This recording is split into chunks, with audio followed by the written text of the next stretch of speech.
अस्सलाम वालेकुम व्यूअर्स, मेरी आज की वीडियो यूफोर्बिया मिली के बारे में है और इसमें मैं आपको बताऊंगी कि आप इसको कटिंग के थ्रू कैसे ग्रो कर सकते हैं। सबसे पहले आपने एक इसकी कटिंग ली और इस कटिंग को आपने नीम गर्म पानी में डिप कर दिया चंद मिनट के लिए।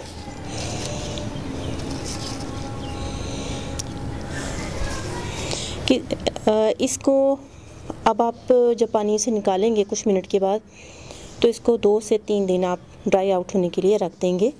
ये देखें, ये कुछ कटिंग मैंने पहले से ही ड्राई करके रखी हुई है लगाने के लिए।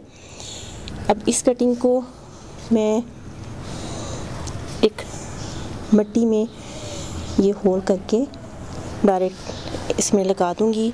ये मिट्टी हल्की सी मॉइस्ट है और इसको अभी पानी देने की ज़रूरत नहीं है। इसको हम 2 से 3 दिन के बाद पानी देंगे। इसे फ़िलहाल किसी ऐसी जगह पे जहाँ डायरेक्ट सनलाइट ना आती हो, लेकिन थोड़ी सूरज की गर्मी इसको मिलती रहे ताकि ये ग्रो कर सके।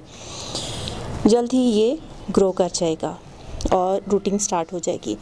आप इसको चाहें तो सीडलिंग के ज़रिए भी ग्रो कर सकते हैं, लेकिन सीडलिंग के ज़रिए ये जर्मिनेट होने में महीनों का टाइम लेता है।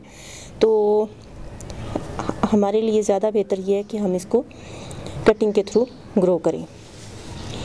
ये यूफोर्बिया मिली का प्लांट मैंने कटिंग के ज़रिए ही ग्रो किया था और अब आपके सामने है कि इसकी ग्रोथ कितने अच्छे से चल रही है।